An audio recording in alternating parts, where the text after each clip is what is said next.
Bilang bahagi ng patuloy ng programa ng Police Community Affairs and Development Group na palakasin ang ugnayan ng kapulisan at komunidad sa pamamagitan ng information awareness at community engagement activities.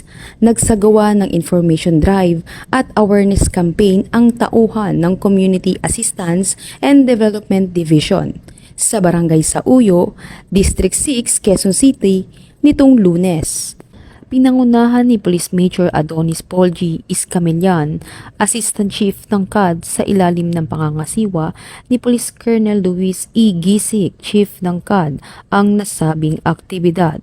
Nakaisa rin ang tauhan ng Police Station 3 ng QCPD sa pangunguna ni Police Lieutenant Jefferson Maderaso, Chief ng ESCAS, kasama sina Second Lieutenant Rowena P. Espartero, Philippine Army.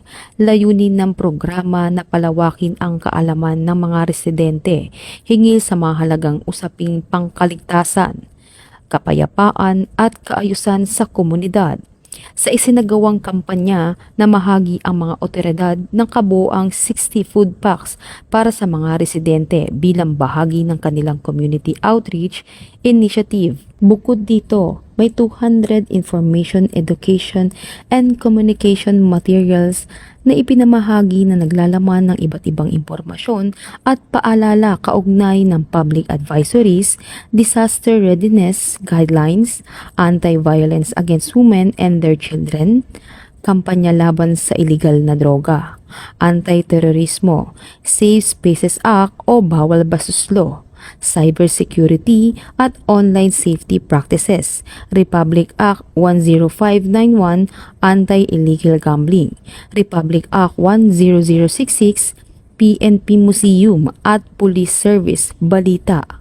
Ayon sa mga organizer, mahalaga ang patuloy na pagsasagawa ng ganitong mga programa upang mapalakas ang kamalayan ng mamamayan at mahikayat ang kanilang aktibong pakikilahok sa pagpapanatili ng kapayapaan, seguridad at kaayusan sa kanilang komunidad.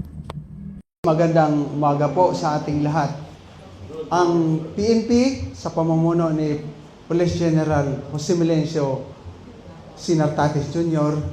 at ang PKG sa pamumuno ng aming Director na si Police Brigadier General Vina Habana Guzman ay nagpapaabot ng taos-pusong papasalamat dahil sa inyong presensya, sa inyong pakikiisa sa ating Information Drive and Awareness Campaign.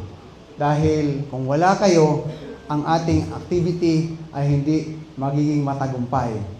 At lalong-lalo na rin po sa aking mga kasama, sa PNP, sa AFP, at sa ating resource speakers.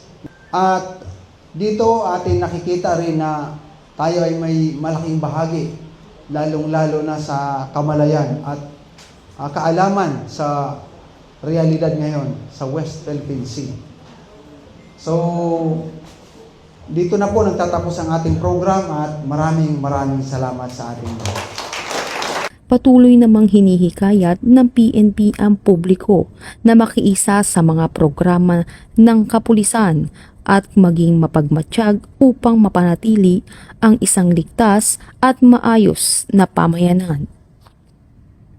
Mula dito sa Barangay Sauyo, Quezon City, ako po ang inyong PNN correspondent, Police Corporal Rose Ann Moldes, alagad ng batas, taga-taguyod ng Balitang Pulis.